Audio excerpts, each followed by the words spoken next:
Hello guys, ನಮಸ್ತೆ. Welcome back to my channel. ಎಲ್ಲರೂ ಹೇಗಿದ್ದೀರಾ? ನಾವು ಚೆನ್ನಾಗಿದ್ದೀವಿ, ನೀವು ಚೆನ್ನಾಗಿದ್ದೀರಾ ಅಂತ ಭಾವಿಸ್ತೀನಿ. ಇವತ್ತು ಸಿಂಪಲ್ ಆಗಿ ಚಿಕನಲ್ಲಿ ಪಾಪ್ಕಾರ್ನ್ ಮಾಡೋಣ. Let's get started. ಮೊದಲನೇದಾಗಿ ಅರ್ಧ ಕೆಜಿ ಬೋನ್ಲೆಸ್ ಚಿಕನ್ ಸಣ್ಣದಾಗಿ ಕಟ್ ಮಾಡ್ಕೊಂಡಿದ್ದೀವಿ. ಹಾಗೆ ಅದಕ್ಕೆ ಅರ್ಧ ಕಪ್ಪು ಮಜ್ಜಿಗೆ, 1 ಸ್ಪೂನು ಧನಿಯಾ ಪುಡಿ, 1 ಸ್ಪೂನು ಶುಂಠಿ ಬೆಳ್ಳುಳ್ಳಿ ಪೇಸ್ಟ್, 1/4 ಸ್ಪೂನು ಗರಂ ಮಸಾಲ, ಅರ್ಧ ಸ್ಪೂನು ಪೆಪ್ಪರ್ ಪೌಡರ್, ಅರ್ಧ ಸ್ಪೂನು ಅಚ್ಕಾರದ ಪುಡಿ, ರುಚಿಗೆ ತಕ್ಕಷ್ಟು ಉಪ್ಪು, 1 ಮೊಟ್ಟೆ ಹಾಗೂ 1 ಸ್ಪೂನು ಸೋಯಾ ಸಾಸ್. ಇಷ್ಟನ್ನು ಹಾಕಿ ಚೆನ್ನಾಗಿ ಮಿಕ್ಸ್ ಮಾಡಿ 30 ನಿಮಿಷ ಅಥವಾ 1 ಗಂಟೆಯಷ್ಟು ನೆನೆಯೋದಕ್ಕೆ ಬಿಡೋಣ.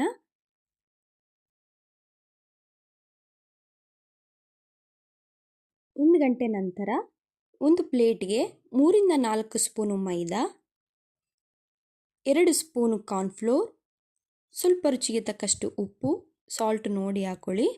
ಹಾಗೆ ಅರ್ಧ ಸ್ಪೂನು ಅಚ್ಕಾರದ ಪುಡಿ, ಕಾಳು ಮೆಣಸು ಚಿಟಿಕೆ, ಇಷ್ಟನ್ನು ಹಾಕಿ ಡ್ರೈ ಮಿಕ್ಸ್ ಮಾಡ್ಕೊಳ್ಳಿ.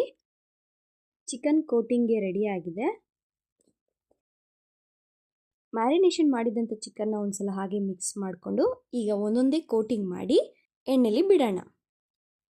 ಇಲ್ಲಿ 2 ಸಲ ಚಿಕನ್ನ ಕೋಟಿಂಗ್ ಮಾಡಬೇಕಾಗತ್ತೆ. ಸೊ ಫಸ್ಟು ಒಂದು ಸಲ ಕೋಟಿಂಗ್ ಮಾಡಿಕೊಂಡು ನಂತರ ಒಂದು ಸಲ ನೀರಲ್ಲಿ ಅಜ್ಜಿ ಹಾಗೆ ಇನ್ನೊಂದು ಸಲ ಮೈದಾ ಹಿಟ್ಟಿನಲ್ಲಿ ಹಾಕಿ ಈ ಥರ ಉರುಳಿಸ್ಬೇಕು. ಆಗ ಪಾಪ್ಕಾರ್ನ್ ಕೋಟಿಂಗ್ ಪರ್ಫೆಕ್ಟಾಗಿ ಆಗುತ್ತೆ. ಮಮ್ಮಿ ಎಲ್ಲ ಚಿಕನ್ ಪೀಸಸ್ನ ಕೋಟಿಂಗ್ ಮಾಡಿ ಒಂದು ಪ್ಲೇಟಲ್ಲಿ ಇಟ್ಕೋತಿದ್ದಾರೆ. ಸೊ ಫ್ರೈ ಮಾಡೋದಕ್ಕೆ ಈಸಿ ಆಗುತ್ತೆ ಅಂತ.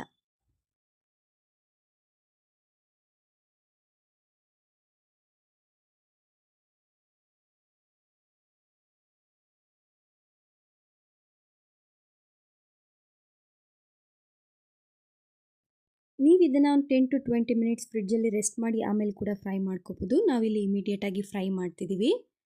ಗೆಸ್ಟ್ ಎಲ್ಲ ಬರ್ತಾರೆ ಅಂದಾಗ ನೀವು ಈ ರೀತಿ ಮೊದಲೇ ರೆಡಿ ಮಾಡ್ಕೊಂಡು ಇಟ್ಕೊಂಡಿದ್ರೆ ಗೆಸ್ಟ್ ಬಂದಾಗ ಬಿಸಿ ಬಿಸಿಯಾಗಿ ಫ್ರೈ ಮಾಡಿ ಕೊಡೋದಕ್ಕೆ ಈಸಿ ಆಗುತ್ತೆ. ಪಾರ್ಟಿ ಫಂಕ್ಷನ್ಗಳಿಗೆ ಬೆಸ್ಟ್ ಸ್ಟಾರ್ಟರ್ ಅಂತಲೇ ಹೇಳ್ಬೋದು. ಮಕ್ಕಳಂತೂ ತುಂಬ ಇಷ್ಟಪಟ್ಟು ತಿಂತಾರೆ. ಗೋಲ್ಡನ್ ಕಲರ್ ಬರೋವರೆಗೂ 2 ಸೈಡ್ ಚೆನ್ನಾಗಿ ಫ್ರೈ ಮಾಡ್ಕೊಳ್ಳಿ. ಪಾಪ್ಕಾರ್ನ್ ರೆಡಿ ಆಗಿದೆ. ಈಗ ಎಣ್ಣೆಯಿಂದ ಆಚೆ ತೆಗೆಯೋಣ.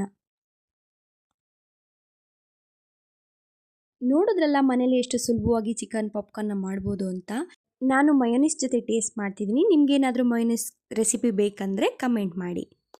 ಈ ಸಿಂಪಲ್ ಚಿಕನ್ ಪಾಪ್ಕಾರ್ನ್ ರೆಸಿಪಿ ನಿಮ್ಗೆ ಇಷ್ಟ ಆಗಿದೆ ಅನ್ಕೋತೀನಿ. ಮನೇಲಿ ಟ್ರೈ ಮಾಡಿ ಹೇಗೆ ಬಂದಿತ್ತು ಅಂತ ಹೇಳೋದನ್ನು ಮರಿಬೇಡಿ. ಈ ವಿಡಿಯೋ ಇಷ್ಟ ಆಗಿದ್ರೆ ಪ್ಲೀಸ್ ಲೈಕ್ ಮಾಡಿ, ಶೇರ್ ಮಾಡಿ, ಕಮೆಂಟ್ ಮಾಡಿ, ಸಬ್ಸ್ಕ್ರೈಬ್ ಮಾಡ್ಕೊಳ್ಳೋದನ್ನ ಮರಿಬೇಡಿ. Thanks for watching. Love you all. Bye bye.